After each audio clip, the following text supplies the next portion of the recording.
Nut, and you know what that means. We had another AEW Dynamite, and we are Top Rope Tokes here to discuss that show with you. I'm just saying, that guy over there, his name is... Range of Motion. We don't really have a theme for him today, besides the fact that Broken Down, he had a busted wheel just like CM Punk's promo some months back. Yeah, I'm CM Punk.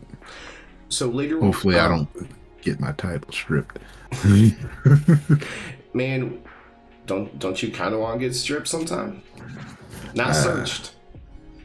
Somebody just take off your clothes. Yeah. You know how dope it would be to not have to take my own clothes off? So because of some issues, when we get to the review portion of the show tonight, it's going to be a lot of me recapping it for him and going a little bit faster. But that's okay, because before we even get to Dynamite tonight, we have to talk about stuff that happened over this weekend. Lots of stuff that happened over this weekend, because it definitely played a huge role in tonight's AEW Dynamite. So let's just hop right into this past weekend. AEW All Out. We were there. You can see some clips on the YouTube page. If you really listen, actually you don't even have to listen that hard. Go to the MJF Returns YouTube short. You will hear me scream and my voice crack like a little child for screaming as hard as I can when MJF was coming back. Not only that, this is one thing that I love, is if you watch the actual 6-minute clip of a number of clips, you actually see me during Punk's celebration before the music actually ends start cutting to the stage. I knew it was fucking coming. It was perfect. The panning was perfect timing. It had to. I mean, yeah. When those lights went out, I was like, all right, where's he at? Oh shit, I forgot to put on my MJF, dude. But I mean, just the timing of it was perfect with it. It wasn't like I sat on the stage waiting for it or anything. It was perfect timing. But yes, we were there. We hit GCW's. We did a 4.5 hour drive on Saturday into the afternoon. Hit up GCW that night. First we had a fantastic fucking brunch Sunday morning. And then we hit up GCW's Effie's Big Gay Brunch. So we had brunch twice. We made sure we got mimosas. Those brunches were amazing. The mimosas. I want to try to, in my head I was trying to think of jokes, but I can't. Which is funny because Big Gay Brunch was full of laughs and fun and humor and violence too, of course. It's still wrestling and it's still GCW. It was amazing. I was going to say, there was tubes broken over people and stapled foreheads and asses. Mm-hmm. Kid Bandit got launched 5 rows deep into the seats. Yeah. Dude, GCW is fun. I feel for the wrestlers. But GCW is fun. It's okay. We're going to get to know him really well, because it sounds like we are going to see a show in October. And if I'm not mistaken, didn't we say that they announced something for January? Obviously, that's quite a bit off.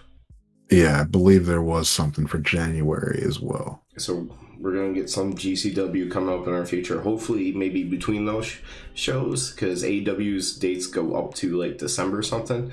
Maybe in between or around them, we'll also, kind of hit everything and go not too long just with one. But then, of course, we had All Out. A blast. Yeah. My God, I thought by the end of the match, I thought Chicago was going to riot by the time if the Acclaim lost. It was getting really, really crazy in there. That crowd was so pro-Acclaimed. I didn't Swerve in Our Glory is so over, but no, not anymore. No, not at all. Damn. And in fact, the Acclaim, everyone does love the Acclaim. Possible to the Acclaim tonight. tell you about it in a little bit. But yeah, he might have did the most heel thing he possibly could. But then we get back. We are on cloud 9. I could have stayed awake for 24 more straight hours and not even had to sleep before driving, the 4.5 hour trip back. So much energy. Then we start seeing the news about CM Punk going off in the media scrum. Unprompted, by the way. Like, he started the whole damn thing. And then the fight that happened backstage. We're sitting there going from, like, having the time of our lives. And never feeling that way before. And just so ecstatic to, like, I want to hear this news, but I don't want to hear this news. I need to know this news, but I don't want it to ruin my night. Yeah. It was tough. But Punk just going off after hearing already what he had done. And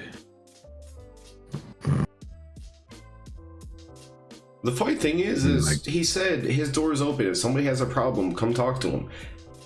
People he just talked a ton of shit about came to his door. That wasn't good enough, I guess. I don't know.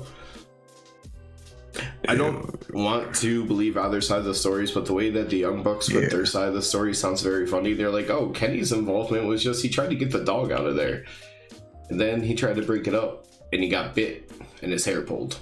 Like, the fuck?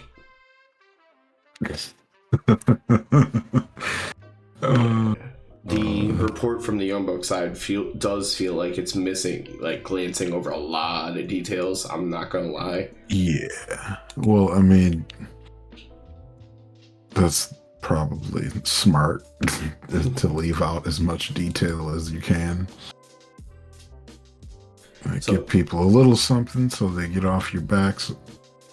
Right, but they gave, like, the Punk side, and the Punk side made more sense. They were saying, like, Ace Steel was pissed off because they barged in his room and his wife was in there and stuff like that. Like, theirs had enough detail where you could connect the dots to see why somebody was mad and something happened. The other side is like, how the fuck does he... Oh, they politely opened the door to his locker room and Punk just walked up and sucker punched him? Yeah. And then the chair just went flying?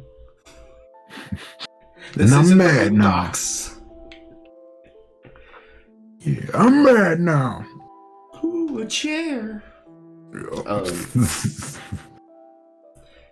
So, obviously, big fight, elite, all that. Hangman wasn't involved. He had already got out the building because he wasn't going to be in the scrum. But, so everyone's been waiting. The news just came out. Suspensions have been handed down. We don't know exactly how long for any of these people. I don't know if suspensions really fucking matter for Punk when he just got injured again anyway. So, like, cool. If his injury's 2 months and then you want to suspend him 3 months, 1 month, whatever it might be, well, then it's still just like an extended absence from an injury. It's not going to make a difference, really. Unless his injury was going to keep him out for like 1 month and you suspend him a year. I don't know about that one. I think they're just kind of indefinite suspensions at the moment while they complete, like, going through the whole process. That sounds better. I don't know. We know so little.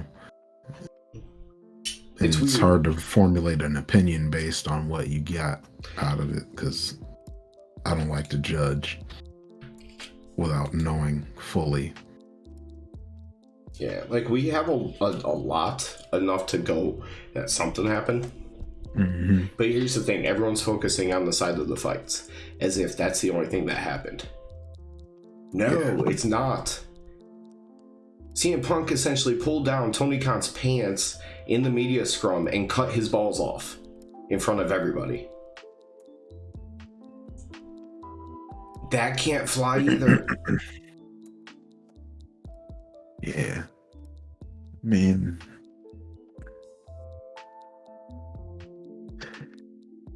he's the cash cow. I mean, he knows what he is. He cut off Tony multiple times. He said that he's running the damn business. And then he rained down so many other people, all the elite. Hangman. People are suggesting that one comment was specifically towards MJF. Like, the fuck? So, yeah, as much as it might be about the fight, you can't let what he did in that media scrum go and let that... Yeah. Something major has to be done about that alone. Yeah, he's got to at least, like, Tony's going to have to talk to him. He's going to be like, hey, look, if you're going to drop a pipe bomb, at least do it on the show. Yeah. Well, all of this played into the show because I know he came out when he bought Ring of Honor. Mm-hmm. I feel like there might have been one other time that we saw TK on actual AEW TV, but I can't remember it. But he appeared not in ring, but a quick little video from like a backstage press conference, like, you know, a blank background for him and all that. And he announced because of what happened after All Out, the Trios titles and the World Championship were vacated. He stripped them off, both of them. The Trios title would be decided that night between the already scheduled match of Death Triangle and Best Friends Orange Cassidy, which we got the announcement. Yeah, there's a reason why I didn't text you exactly what was going on with that match, because depending on how the match turned out, I just wanted to send you the picture. Because after all this time of us getting frustrated with the Lucha Bros coming up short and everything, basically ever since they lost the tag titles to the Young Bucks all that time ago, no, they didn't lose them to the Bucks. They won them. No, it was they lost to Jungle Boy and Luchasaurus. Yeah. Yeah. So and then the World Championship would be decided from a tournament that would conclude at Grand Slam that would consist of some great champions of the past. Jericho, because he's been a champion so many times. Hangman as a former champion. Danielson. As a Danielson. I did. They probably referenced the fact that he's won multiple championships before. Kind of like they referenced Jericho having 7-time world champion, even though obviously in AEW it's not 7. Okay. Moxley, Darby, Sammy.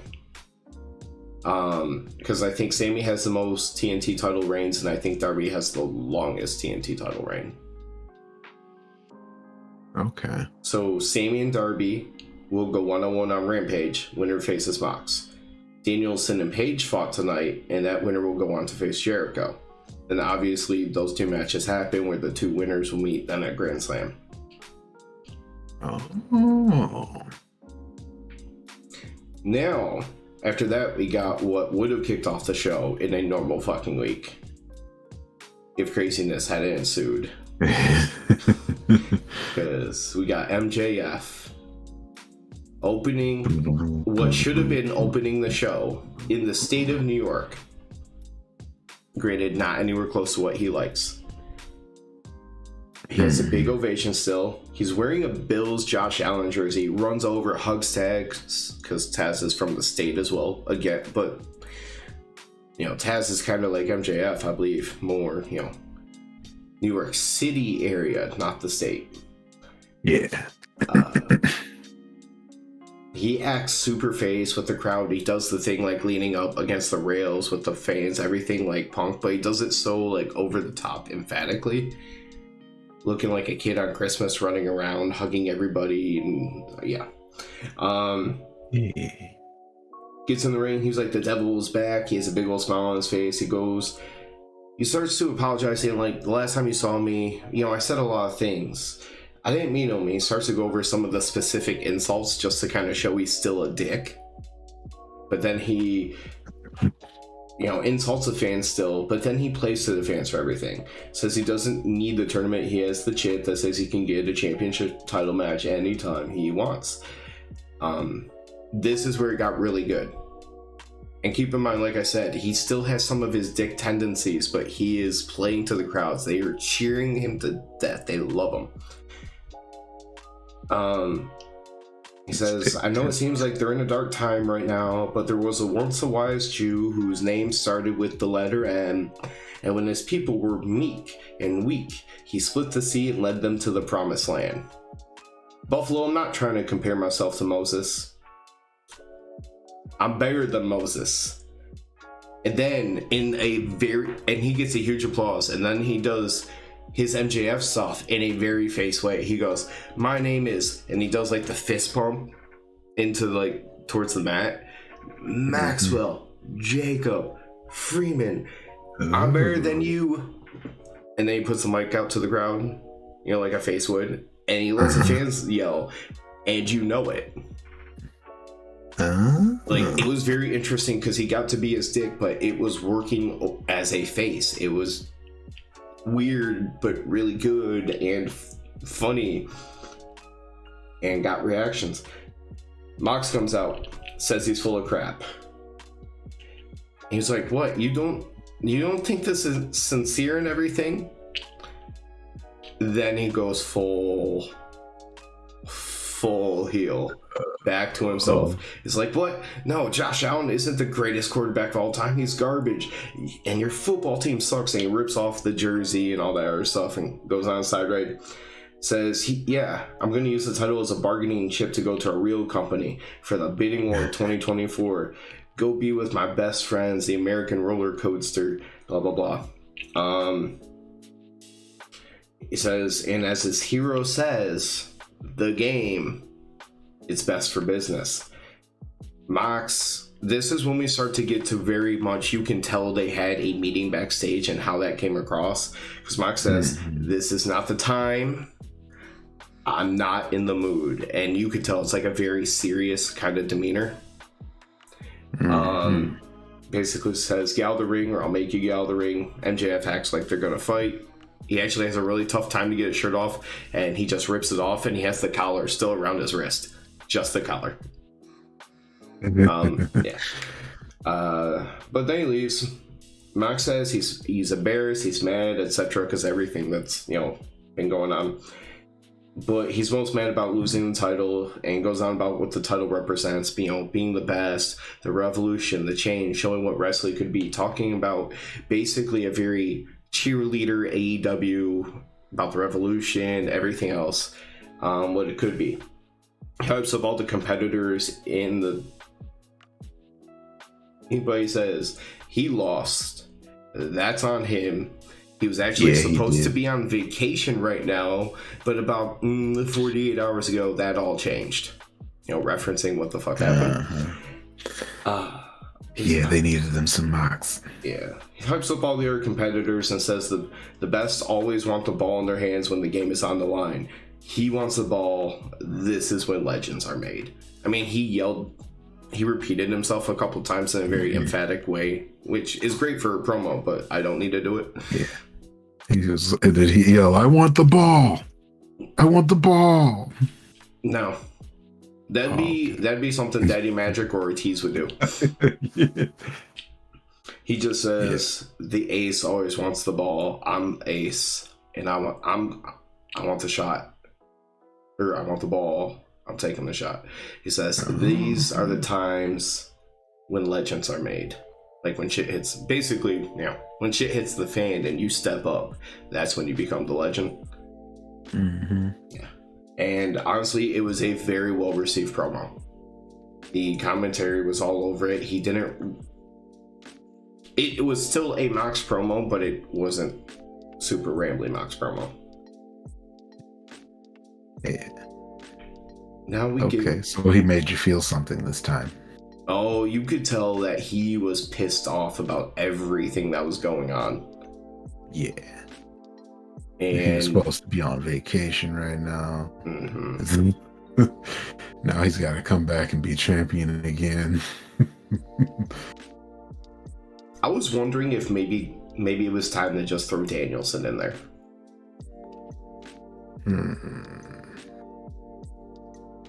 Or do you put it back on Jericho? Because he has been, even though he's lost some matches recently, he has been on a really good run in terms of like story and stuff.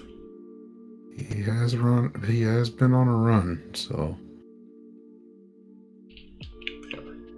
I don't know. Next we got what you probably would have been most hyped for of the night, because it was the Death Triangle versus Best Friends match. Yeah. For now, which is for the Trios title. Early in the match, Penta, gets in Orange Cassidy's face and then he does a ooh and takes off his glove and throws it to Jose, catches it, nobody gives a fuck. Orange Cassidy does the same thing with his glasses, does the sky hook toss over outside to ringside. Danhausen catches the glasses, gets a huge ass pop. What do you gotta do to only have to catch some glasses and get a pop? The match was amazing. Obviously, with these people involved, there's a lot of things that you can't take notes on. But in the end, Pac ends up hitting the Black Arrow on Chuck Taylor for the win. At one point, all three members of Death Triangle ran at all three members of Best Friends, and they all hit the Destroyers at the same time. Oh. Yeah. That's so hype. It's a trios match. You got fast-moving people. There's no way to take notes. It was one of those sit back and just enjoy situations. That's what I would have been doing. So I would have been like, so my notes on that match would have been, oh shit, everything was cool. Sorry, I said Jose. That's not Jose. That's Alex Abrahantes. Jose's next. Yeah. Jose is Andrade's. Yeah. Which is next, because Tony Schiavone was backstage with Dark Order. He talks about injuries and how they couldn't even compete for a trio cell if they wanted to tonight. But they're immediately interrupted by Jose, who comes up and he still wants Ten to sign a contract to work with Andrade. Ten never says a word. Evil Uno immediately grabs him and says, I told you before, Dark Order is not for sale. Silver said, I don't know the exact all this, but at some point he grabs Jose by like his suit and says, your last name is the assistant. Get out of here, and shoves him away. Andrade then comes up and says he's not talking to you, and he kind of like shoos off the rest of Dark Order. He's trying to talk to Ten, but Silver keeps going on and like, you want to fight? You want to get these fists or whatever? And they just kind of blow him off and leave. I mean, there was a moment where Roosh kind of did like the head fake, like he was gonna attack Silver. Yeah. And nothing happened. But so we're expecting some form of something going on here. Ten is leaving Dark Order and becoming the big boy for LFI. Yeah. And Dark Order is going to continue to die. Damn. I mean, it makes sense because they're the Dark Order. Give it like another 10 years and -1 will re-enlight it. That would be cool. With all new people, unfortunately. Because I don't think John Silver at that point, at his size, it's going to be hard for him to maintain relevancy on a big time level. Hey, if he keeps working out the way he does, then he'll be good. But will he be of importance? No. In like exactly. So it's like, why would you even? But why? Unless you are there just to make him like your 45-year-old like court jester of the group. After, there was a women's title match from All Out, like highlight video, but really it was to get to the end where Britt threw Jamie and then Tony Storm pinned Jamie. But after they showed Britt chasing down Jamie, trying to apologize and actually seeming like heartbroken, not like the campy like fake way that we're used to seeing from other things, but she actually seemed heartbroken. She was trying to apologize and Jamie was having none of it. Oh shit. And when they gon' scrap. And then part of the reason that video package was right then was because then we got Tony Storm versus Penelope Ford. Oh. Toni Storm did not win as quickly as you thought she would. Okay. When I say that match, you're probably thinking, what, like 3 minutes? 4 minutes? Yeah. I mean, I guess it makes sense that it would be a little bit longer at least, because it's, even though it's Penelope Ford, who I don't know shit about still. Came out with her tonight. But yeah. Oh, okay. But yeah, even if it's a match with her though, just because it's a championship match, you'd think it wasn't championship. Oh, it wasn't a championship match. Then yeah, I would think it would be like 3 minutes. So the story, that commentary kind of walked, because I walked out of the room at one point. I'm not gonna lie on this one. But when picture in picture and other stuff. So I come back. I missed a little bit of time. Commentary was sitting there talking about how Toni being such a tough match at All Out has worn on her, possibly making it easier for Penelope to be competitive in this matchup and everything. Now, I have noticed that the last couple times we watched on TV, they have gone back to calling her move the hip attack after they call it Sweet Cheek Music. That one time. I still put Sweet Cheek Music and the elevated spike DDT for the win for Toni. Yeah, she still won. Of course. Okay. Yeah. So she's using that DDT now, like primarily, it seems like. So it's weird, because I think the first time I saw her use it, or at least use it for the win, was Royal Rampage with Nyla. Yeah. And I thought it might just been something different because of Nyla's size, although that doesn't make a difference really with what Toni's finisher was before, because it was just like a pulling pile driver situation. Yeah.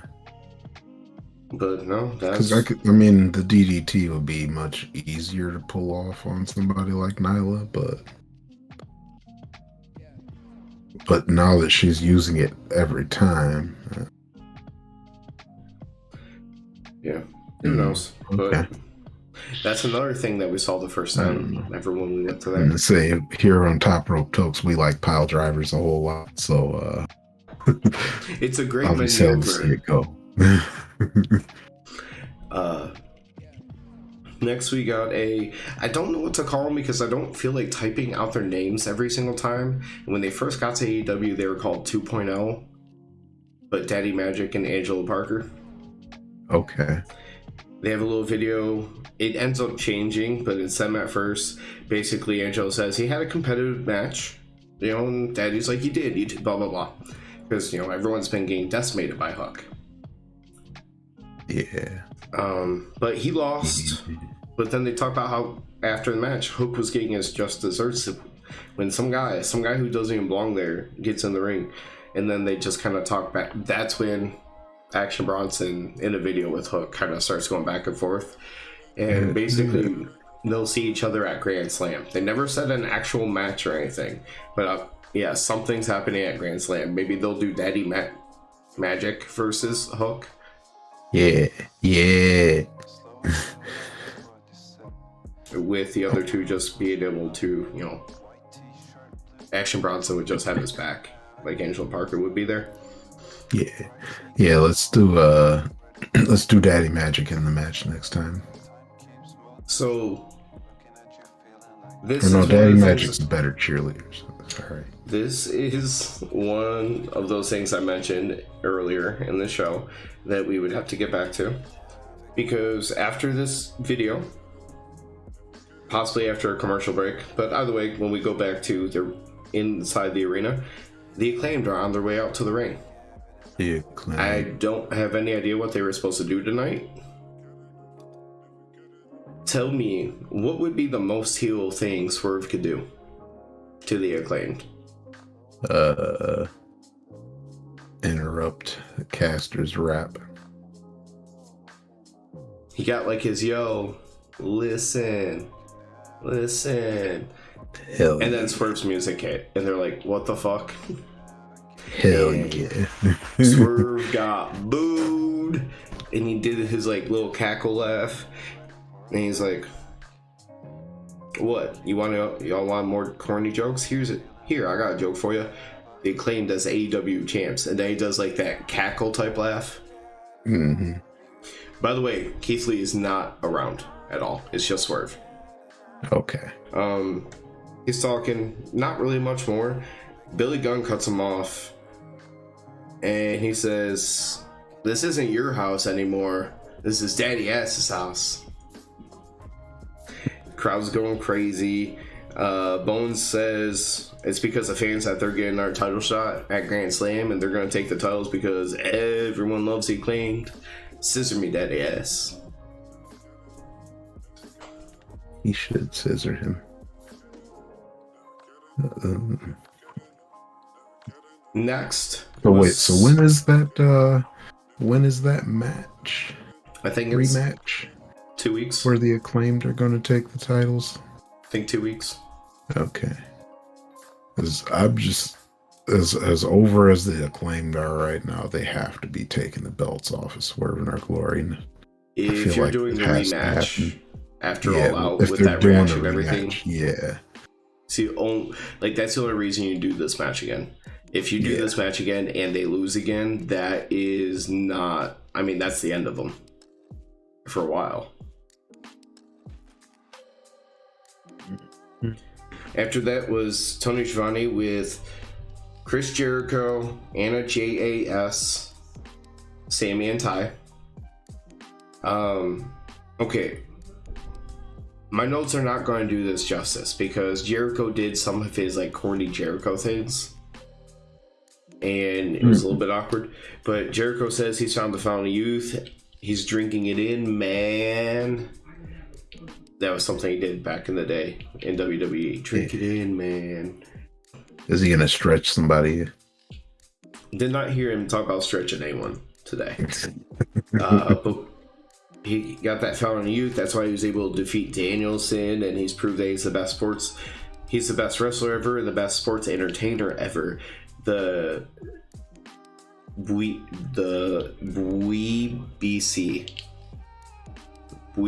hashtag it is what he said.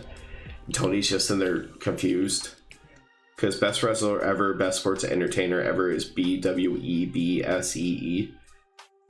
Weebsy.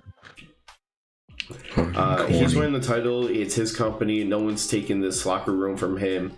He's all fired up right there. So again, between what Mox was saying and what Jericho said, they're touching on it. They're trying to set examples. They're all fired up. He says he has 2 little brothers in the JAS, and Sammy's one of them, and he's going to take care of. And then he's like, Sammy's one of them. Sammy's like, Darby, I'm going to take care of your turtle-loving ass. Because everyone compares Darby to the turtle kid meme. I like turtles. Oh, I did not know anything about this. Yeah, because because the kid's face painted with super platinum blonde hair spiked up. Yeah, so everyone compares it to them.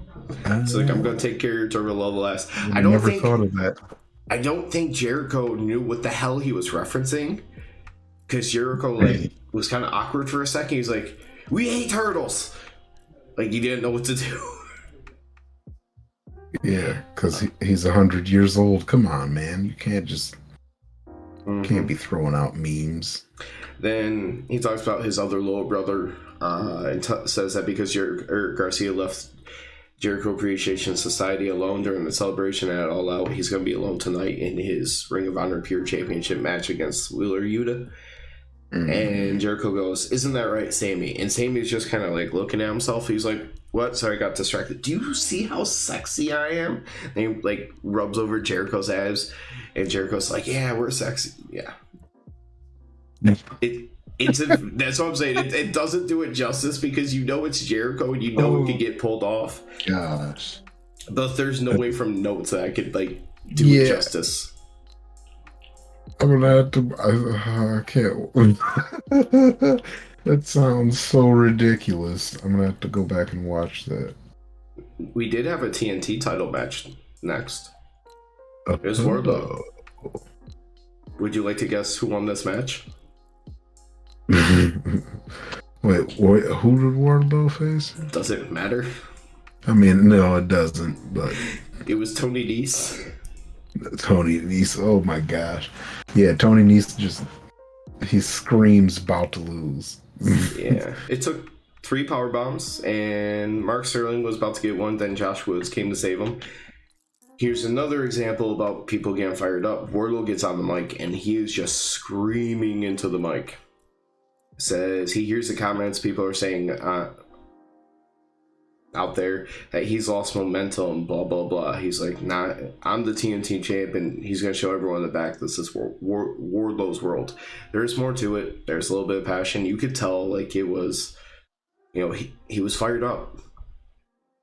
Okay, Wardlow with some passion, because usually he just says, "I'm gonna kick somebody's ass." I know, that's what I was about to say. He didn't talk about beating. He didn't do his normal everyone can get their ass beat thing. Yeah, because usually that's Wardlow promo. Everybody's about to get their ass beat. Yeah, I think this was more so just kind of like trying to get back to being super intense.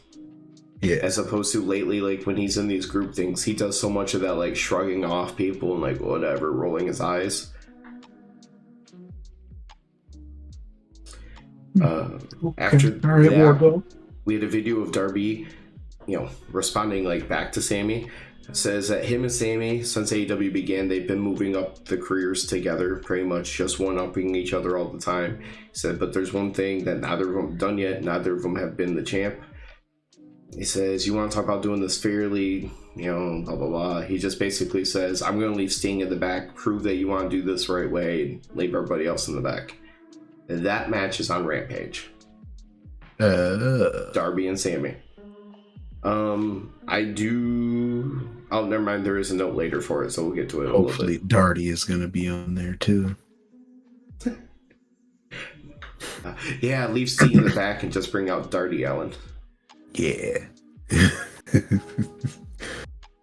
Next was another hell of a match because it was Hangman versus Danielson.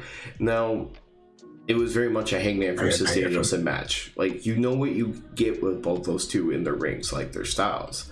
So nothing too outside of that. The one thing I did take a note on is we see Hangman all the time to do the moonsault to standing opponents outside, right? Yeah. How often do you ever see him do it, like, in the ring to a down opponent? Like, never, pretty much. He tried.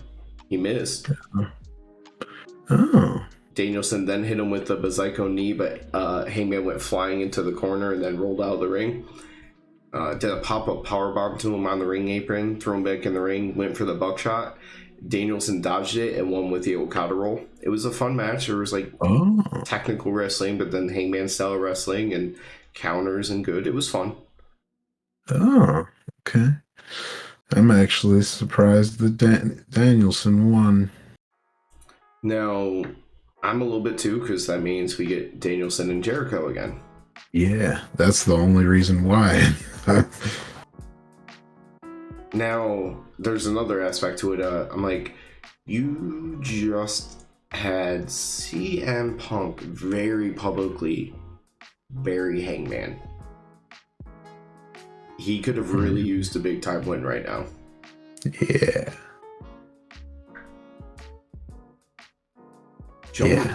Jungle Boy had a video promo next. He was like sitting on some like maybe a storage crate or something backstage. Okay. That's skipping down. Said Christian only delayed the inevitable by what happened. He says go get your surgery, and when he's back he'll destroy him because Christian had the arm in the brace and everything, so he's off to have something happen. Luchasaurus said it's funny you always carried me on your shoulders, but that's funny because I've carried you on my back for 3 years. Wow, I had a lot of typos in there. It was funny you always carried me on your shoulders because for 3 years I carried your career on my back. And then he says something about having to destroy his past. Like, some people say forget your past, but sometimes you have to destroy it. Yeah. Huh. Actually, you know what? Since you don't have the show... So it's time. Go ahead. No, so I was just saying, so now what angle are we taking here? Is it going to be just Jungle Boy versus Luchasaurus? I don't know how long he'll be out, because if it's a short time frame, that would make sense. Like, have him versus Luchasaurus until Christian gets back. Yeah. It's kind of like going through Goro to get back to Shang Tsung. Right. So yeah, that's what I'm thinking. That's gotta be the next angle here. I'm gonna just go ahead and put up this little hardest hit icon of the night, because one, if you had seen it, I think this is what you would go with.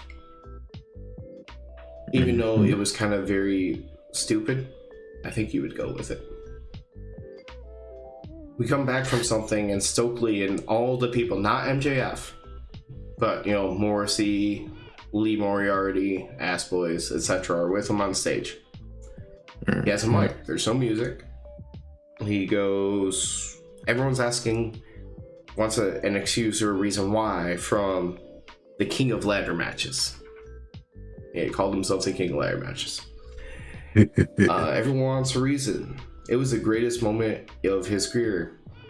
Then there's like a stagehand that starts to tell him to wrap it up, and he's like, pulls him in close. He's like, this guy's telling me to wrap it up as if I don't work here, that we're short on time. And he pulls him like super close, gets in his face. He's like, you will treat me with the respect that you would of your own father.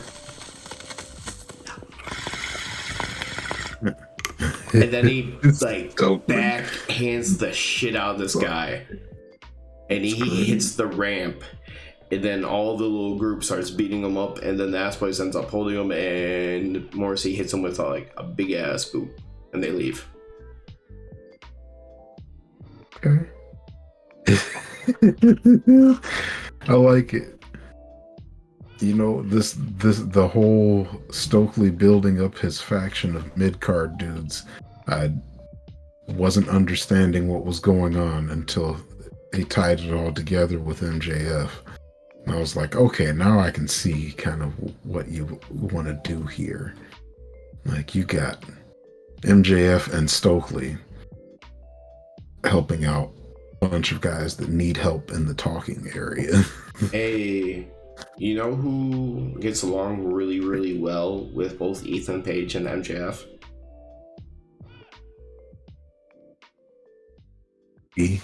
Oh, I was hoping you would take a wild guess, because in some ways this is going to make all the sense in the world once I say the name. Ricky Starks.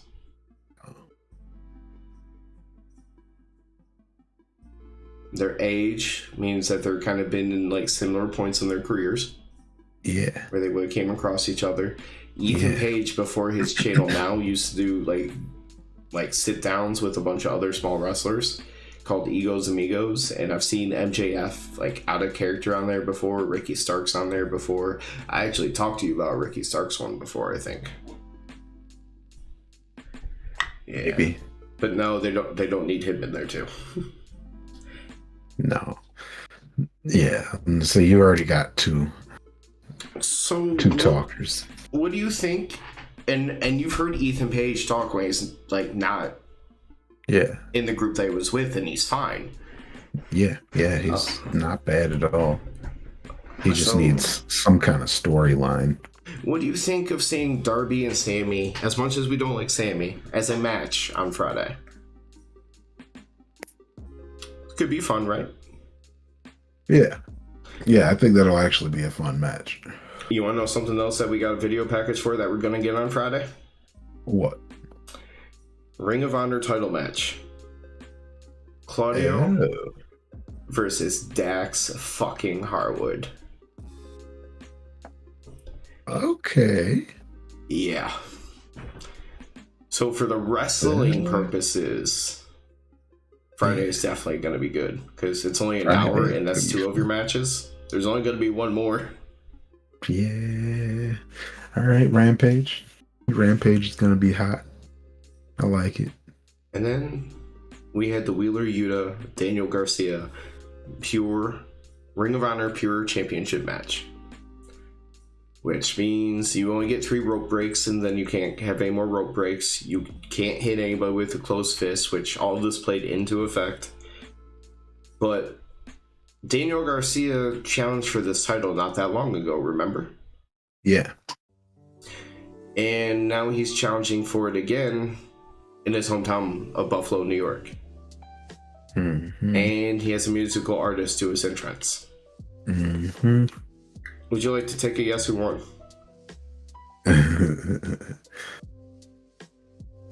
Now it's funny. Chris Jericho. Now it's funny because Jericho won when Danielson had the musical entrance at All Out. Mm-hmm. But no, tonight there's just too many factors. Garcia definitely won. Yeah. It took him 3 tries with the Dragon Tamer.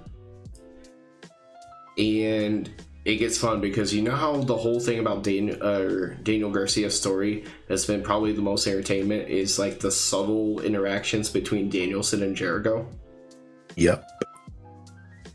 So while he's celebrating, but before they get to do the Ring of Honor, Code of Honor handshake after, Danielson's on his way down to the ring.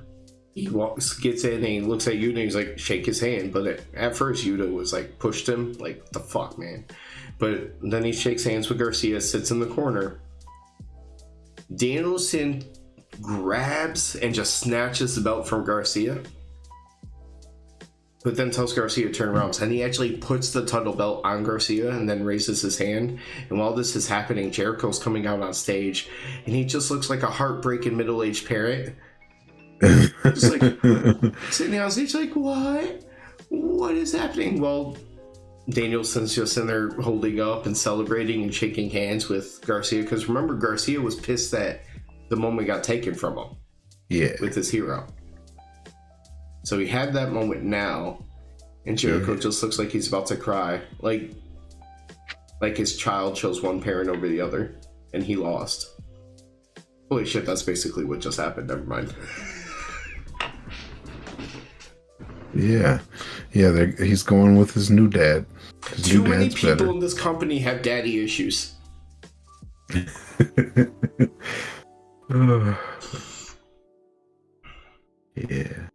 I mean, and the Guns probably didn't have any daddy issues until they started this whole daddy issue angle.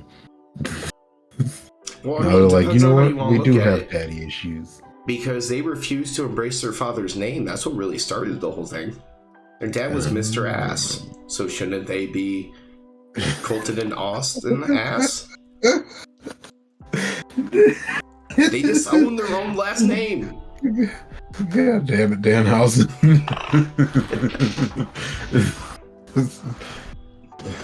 Hey, your father is Mr. Ass. So you are the Ass Boys. Mm-hmm. Colton and Austin Ass. Man, that alliteration, Austin Ass, could be a real superstar. Yeah. Future AEW World Champion, Austin Ass. Because Billy Gunn was never Billy Ass. He was just Mr. Ass.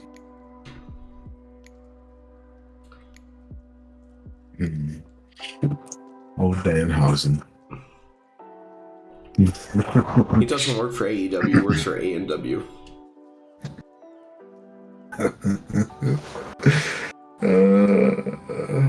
I could go for a root beer float right about now, though.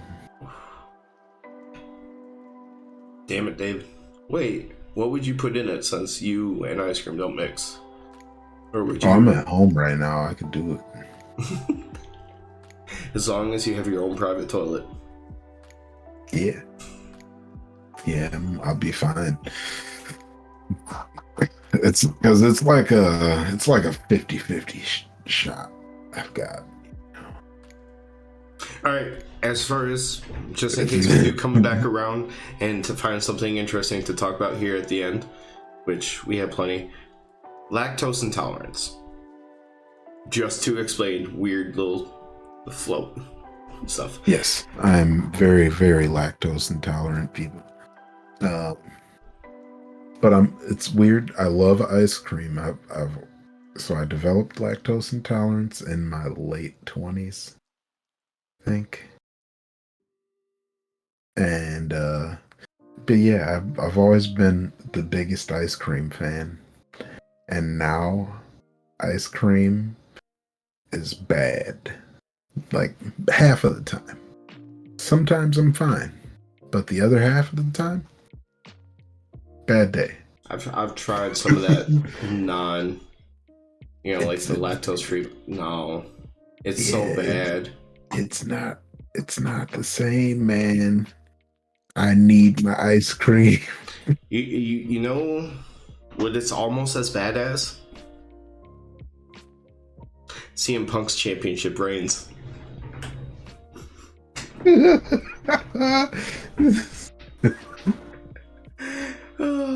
So literally, he won the title the first time, and I think he vacated it. I don't know if it was on the Rampage or the Dynamite after. I don't think it was immediately after, because when I go back and look at our videos, before Punk releases the title, we had the MJF "Fire Me, You Fucking Mark" promo, which would have been after the same pay-per-view. Oh. So it was at least the second show. Okay, so there had to have been like another week or something like that. Yeah, that's why I say like it was either Rampage or the following time. Oh yeah, because he had that. He had a match. He had a match with FTR. That was when they found out that his foot was broken. Yeah. Yeah. So that was it. So his first title reign, before he had to go bye-bye in interim status, was a total of 10 days, roughly. Something like that. And this one was 3. Yep. 2 championship reigns for a total of less than 2 weeks. Yep, that's what happened. And people act like Hangman Page's title reign was the worst thing ever. Not at all. I honestly think that him going from Kenny right into Bryan Danielson was an amazing fucking month for him. But the kind of filler opponents, yes, the filler opponents kind of sucked. But everyone had filler opponents that sucked. Mox had filler opponents that sucked all the time. Yeah. Mance Warner. Yeah, I forgot about that guy. But it wasn't like that was the only time. He would pop up and have random matches against people you knew had no chance all the time.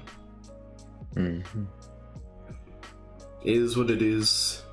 All I know is because of this tournament, we know we are not getting MJF taking the title at Grand Slam, which I thought might have made sense because closer, at least it may not be Long Island, like his hometown, but it's real close. And it's a big event, so it would have been a great time. But considering how much everything just got fucked up. Yeah, I'm wondering if that was initially their plan.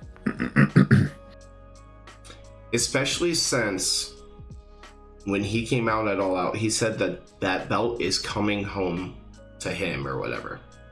Yeah. He's never held the belt. So using the phrase coming home doesn't make sense if you never held the title. Yeah. Well, maybe he just means that he is the belt's home. Yeah. I was like, I wonder if he just already had in his mind that he was going to win it at home. Something like that. Mm-hmm. But oh yeah, that was part of his face promo, was him sitting there talking about we all know who actually deserves the title, blah blah blah. And everybody, he was so over. Like, when you get a chance, I'm sure it's already on YouTube or it will be soon. Yeah, the face half of his promo was so obnoxious, but so good. Because he's better than you, and you know it. You know it.